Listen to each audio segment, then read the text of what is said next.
It is rare when you see this happen. Really rare when you see something like this happen. So I have to always take a look at it, and it shows something I've been talking about a lot.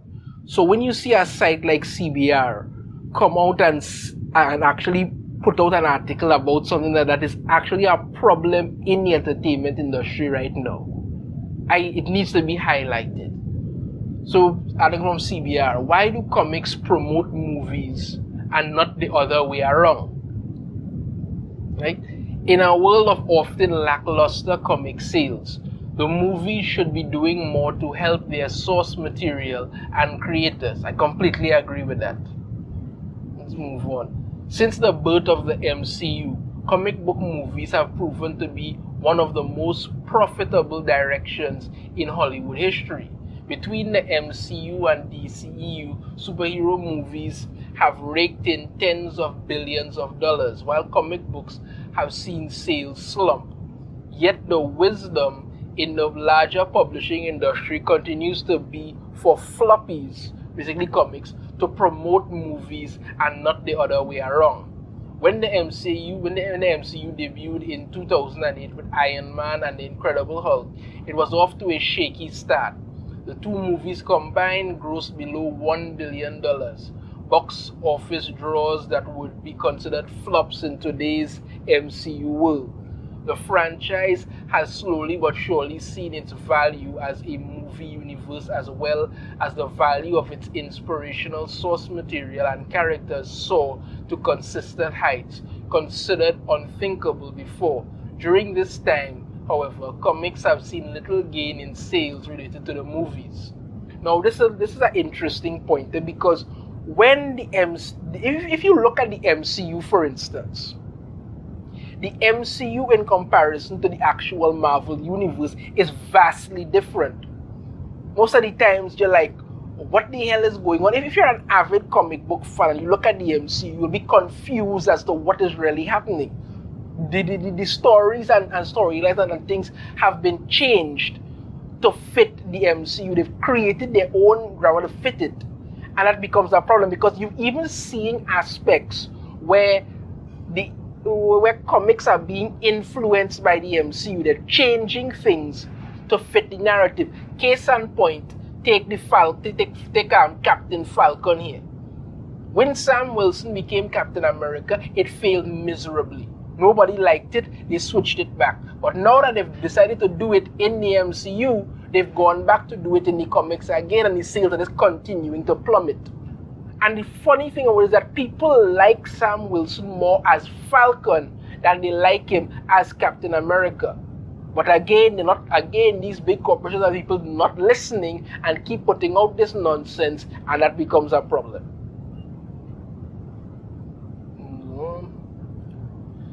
In fact, despite far larger revenues, a much larger audience, and better placement in foreign markets, the cinematic universes have spent less time and money promoting comics than comics have promoting movies. Indeed, readers will typically see promotional images for movies and TV shows take up even double-page spreads in a comic. But the readers are undoubtedly more aware of these movies than moviegoers are aware of current events in comics. While there are many fans who missed the end of the original Raging Hulk in the MCU, they may be unaware of events like the ongoing Marvel Hulk vs. Thor Banner War event.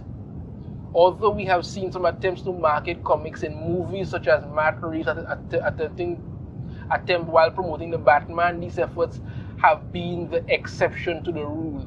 Even with DC's release of Black Adam trades to coincide with the movie, this has been trying to sell itself using a movie rather than a movie trying to help sell comics. Few excited moviegoers are aware that they can pick up a current ongoing Black Adam limited series, or that the movie even has a slew of prequel one-shots dedicated to individual characters. The reality is that there are far more moviegoers unaware of events in current comics than the other way around.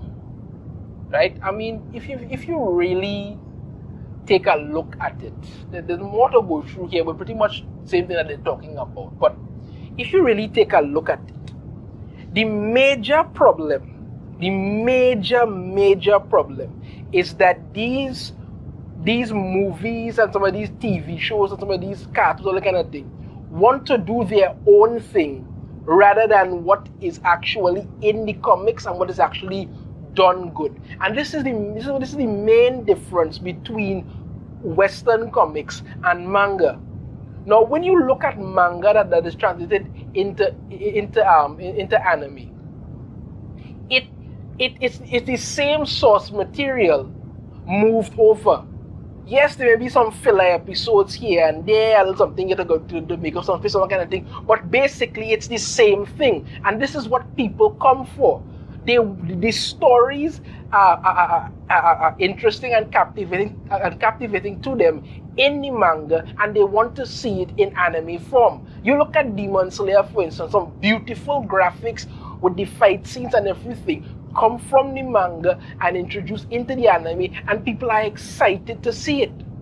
But when you have these people in these industries, because DC animated universe does pretty much beat the pants off of anything Marvel puts together, because Marvel animated universe is a total mess. But when you look at DC, except for something like, let me say, Flashpoint movie, which is really an exception but not the rule, the majority of everything else is changed to fit their own narrative. Case in point, the current DC animated universe, I think they call it the Tomorrowverse. Batman: The Long Halloween, a two-part story event. It was actually really good and interesting, because I enjoy seeing these movies that you have mysteries and you have to figure out what's going on and all this psychological play and all of this thing.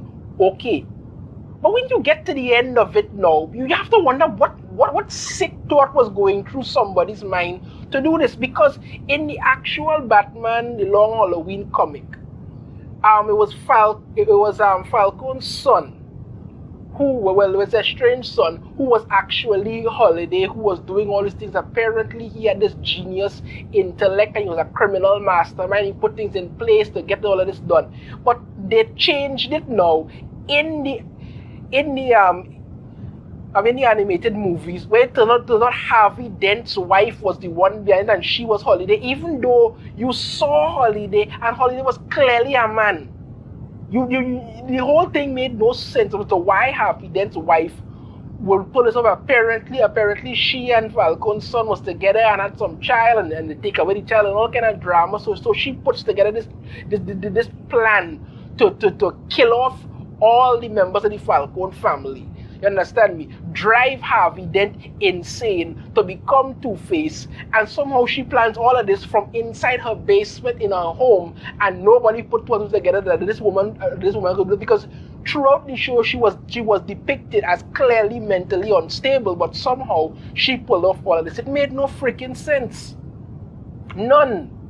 But this is something you wouldn't see in manga, because in manga that goes into anime, because if you look at a show like let's say Naruto, for instance, people grew up watching Naruto, grew up seeing him wanting to become a ninja. Yes, we all made little jokes and things about how could you be a ninja in an orange jumpsuit, not jumpsuit, in an orange outfit, and shouldn't ninjas be okay? We all had those jokes on one and the other, but over time the character grew, people enjoying it, people see this, and then eventually he became Hokage, and this happened also in the anime. You could ever stop and imagine that they would have done in the manga Naruto becomes Hokage, and then in the anime they decide to make Sakura Hokage? People would have board planes in droves to travel to Japan to go and find this production company and vehemently relaying to them. If you look at another series, like let's say Promised Neverland, season 1 started off really good, interesting concept, really enjoyed it. But in the second season now, they made changes, skipped out a whole section of what was originally in the anime. In the manga, did things on their own, and it became a flop, and people were vehemently pissed. They cancel it. They cancel it quietly, apologize, and just bow down their head and never say anything again. But you don't get that in Western culture. They make changes of their own. If you look, for instance, also at the Infinity Saga, that became a big part of the whole MCU with all of these things.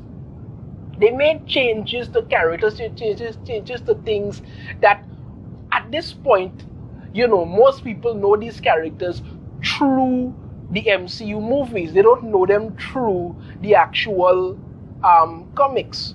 And if you go only on the MCU version of the Infinity Saga and the Infinity Stones, there are many things that were left out that if they had done would have been a much better compelling story.